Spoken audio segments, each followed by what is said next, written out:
with Nikki Good. I'm going to let her tell you guys a little bit about herself and her path, kind of where she's at, what she's doing today. And then we're going to get into some of the nitty-gritty on negotiations at the beginning of the contract process when you're looking at a home and you want to put that offer in, kind of what to ask for, things like that. So I'll let you take it away. Awesome. Hi. Well, I have been a real estate agent for 7 years. I am currently with Berkshire Hathaway Home Services, PinFed Realty. Nice long name there. Yeah. But yeah, today we're going to just chat about negotiating a contract, putting that offer in, what you can ask for, what you can't ask for, what you shouldn't ask for, what you should ask for. Right. Okay. Yeah. So recently, I've had several deals that the buyer has requested closing costs from the seller. That's becoming a lot more common now again. Prior to 2020, we had that as a very, very common ask, and now that's coming back into play where we're seeing a lot of offers coming in with closing costs asked. A little bit of a market shift there. Like after COVID, we're kind of returning to more of a normalized market, which is nice. So we're still in what is technically called a seller's market. Sellers are still selling their home in a historically quick time, but they're still having to have more. They're not getting 20 offers over list price the day they hit the market anymore.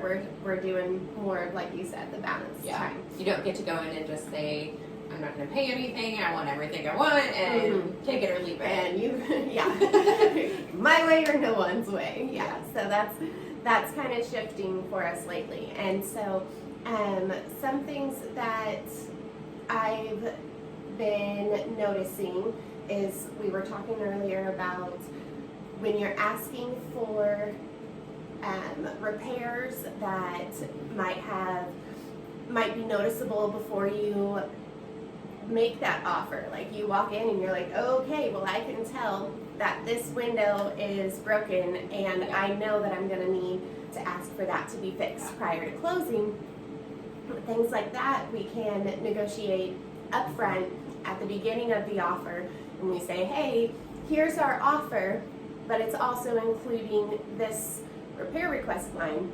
And since most offers in today's market are not up against a million other offers at the same time, those pieces can start to be negotiated ahead of time before anyone has spent time or money being under contract.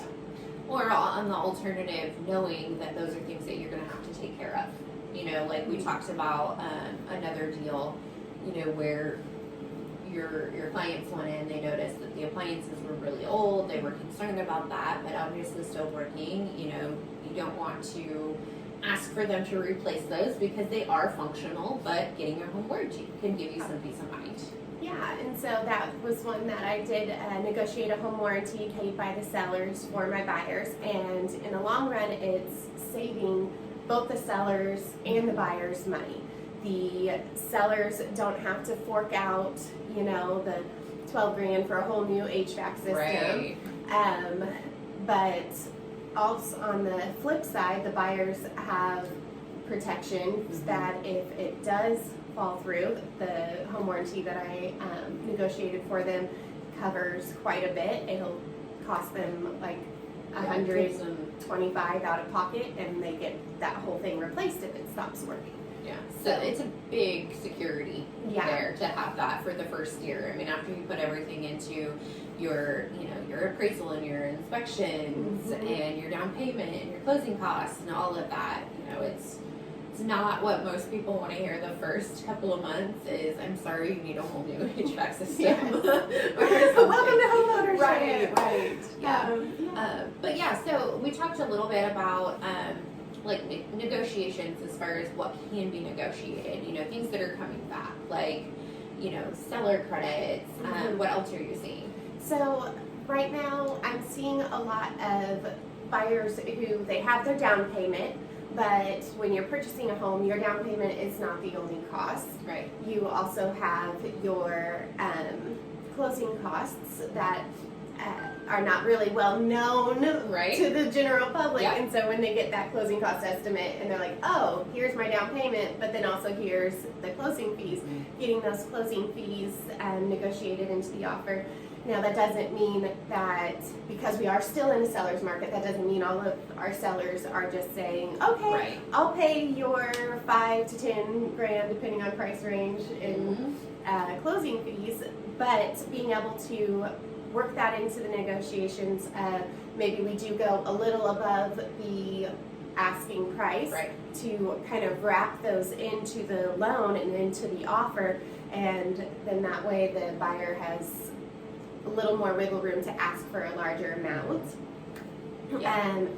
Things like, I'm starting to see some buyers get some cosmetic things under contract before in that initial offer. Okay. Because when you're under contract, you cannot ask for anything cosmetic during repair requests. Right. That does not count.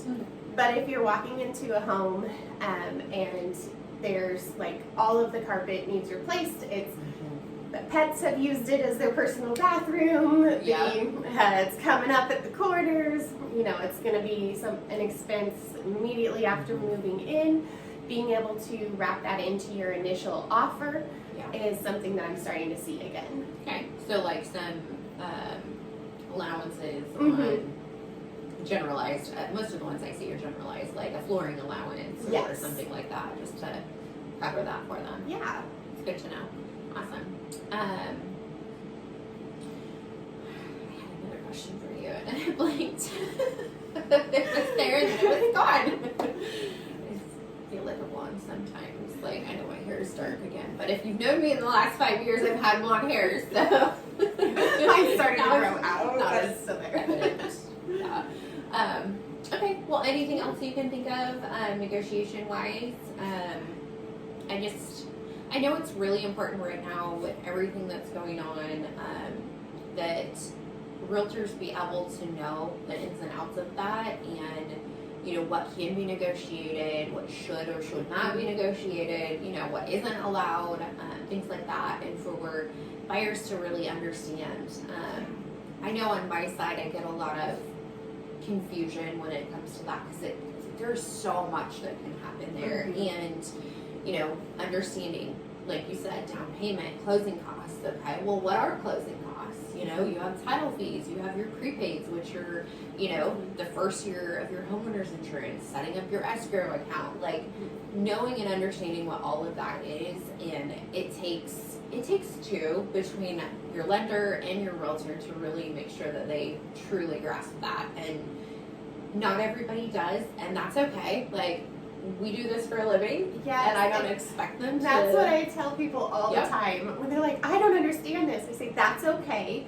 We're here to hold your hand and walk you through this process. That's what I do every single day. That's what you do every single day.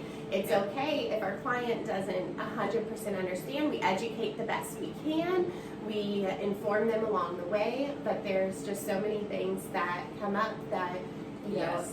you need to have someone in your corner fighting for your best interest, and that's where we come along. And that doesn't stop at the end of the transaction either. No, not at all. I tell mine all the time, you know where to find me, like, physically, you know where my office is at. Like, if you have to just stop by one day, call, text, email, like, Facebook, pretty much every social media, like, we're there, we're around, and always happy to answer questions. Or if we don't know the answer, find somebody who does know the answer. So, all right. Well, thank you for coming today and doing this.